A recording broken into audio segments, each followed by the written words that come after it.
Hello दोस्तों, स्वागत है आपका हमारे YouTube channel Tech Fact Academy में। मैं हूं शशिकांत राय और आज के वीडियो में बात करने वाले हैं 94 शिक्षक बहाली के बारे में, जिसमें हम बात करेंगे कि ओपन कैंप में जो काउंसलिंग जो होती है उसकी जो रजिस्ट्रेशन की प्रक्रिया है वो क्या होती है।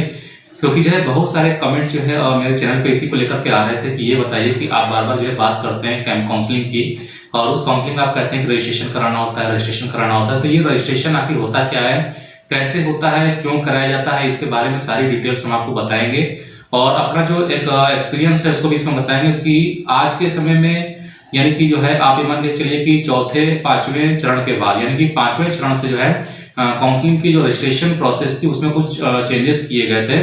तो वो चीज भी हम आपको यहाँ पे बताएंगे, तो वीडियो के साथ आप अंत तक बने रहिएगा। और जो भी अभ्यर्थी हमारे चैनल पे नए हैं वहाँ चैनल को जो है सब्सक्राइब कर लीजिएगा। सब्सक्राइब करने के लिए आपको क्लिक करना होगा सब्सक्राइब बटन पे और उसके बाद आप जो है बेल आइकन पे प्रेस करिएगा। बेल आइकन पे प्रेस करने के बाद ऑल पे क्लिक करना ना भूलिएगा ताकि सारे वीडियो नोटिफिकेशंस आपको मिल सके। तो आइए शुरू करते हैं अपना आज का वीडियो और जानते हैं कि ओपन कैंप काउंसलिंग में जो रजिस्ट्रेशन प्रोसेस होता है वो क्या होता है।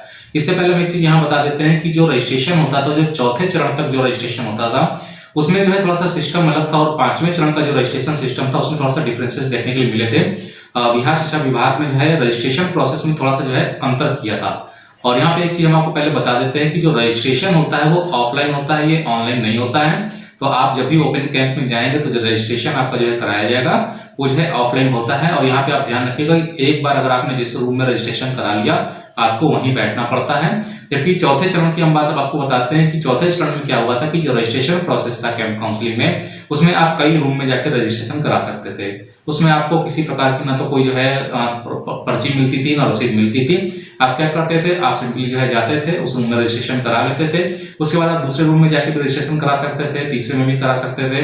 तो इस तरह से अभ्यर्थी क्या करते थे, कई सारे रूम में रजिस्ट्रेशन करा लेते थे लेकिन लास्ट में बैठना उनको एक ही जगह होता था। तो पांचवें चरण में इसमें थोड़ा बदलाव किया गया और सरकार ने क्या किया कि जो है रजिस्ट्रेशन की जो प्रोसेस थी वो जो है फिक्स कर दी कि आप पहले सोच समझ लीजिए कि आपको काउंसलिंग के लिए किस रूम में बैठना है। ठीक है, यानी कि जो रूम होता है वो ब्लॉक वाइज जो है उसमें डिवाइड थे कि ब्लॉक कौन से ब्लॉक का रूम कौन सा है उसका नंबर एक अलग दिया रहता था।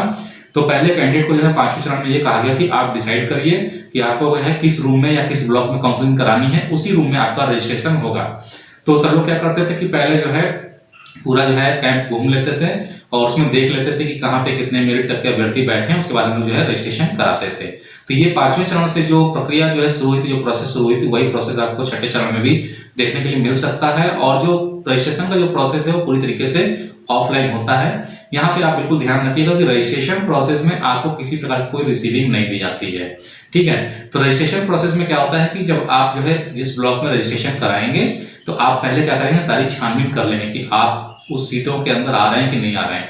अगर आप उस सीट के अंदर नहीं आ रहे तो आप उस क्लास में रजिस्ट्रेशन मत कराइएगा या उस ब्लॉक में रजिस्ट्रेशन मत कराइएगा, कहीं और जाके कराइएगा। ठीक है, तो पहले वो सारी चीजें आपको जो है सेलेक्ट कर लेनी है कि आपको कहाँ पे जो है ज्वाइनिंग लेना है और कहाँ पे आप अपनी मेरिट के अनुसार सही फिट बैठ रहे हैं।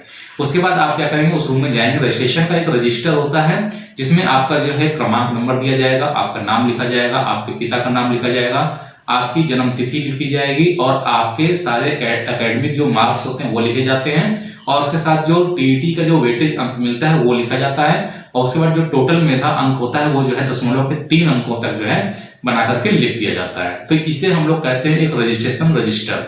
और ये रजिस्ट्रेशन शुरू होने का भी एक समय होता है, लगभग ये जो है 10 बजे से शुरू होता था और 1 बजे रजिस्ट्रेशन का जो रजिस्टर होता था उसको जो है बंद कर दिया जाता था। यानी कि 1 बजे के बाद आप रजिस्ट्रेशन नहीं करा सकते हैं और वो रूम भी अंदर से बंद कर लिया जाता था और पहले ही बोल दिया जाता था कि जिस अभ्यर्थी को इस रूम में रजिस्ट्रेशन करा के बैठना है सिर्फ वही बैठेगा, बाकी लोग बाहर निकल जाए।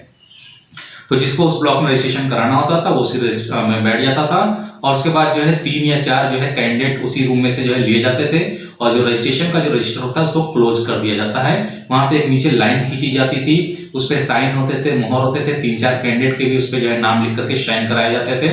ठीक है, तो इस तरीके से और उनका जो है टीटी क्रमांक भी जो है नोट कराया जाता था।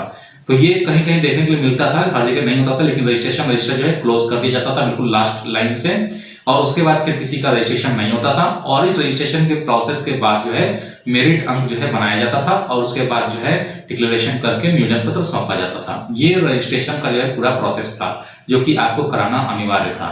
अगर आप रजिस्ट्रेशन नहीं कराते थे तो आपको कैंप काउंसलिंग में जो है बैठने नहीं दिया जाता था। तो ये जो है रजिस्ट्रेशन का पूरा प्रोसेस था। तो उम्मीद है कि आपको इस समझ में आ गया होगा। तो अगर ये वीडियो आपको जो है पसंद आया तो वीडियो को लाइक करिएगा, शेयर करिएगा, चैनल को सब्सक्राइब करना ना भूलिएगा। तो जल्दी मिलते हैं अपने नए वीडियो के साथ में, तब तक के लिए इजाजत दीजिए, धन्यवाद।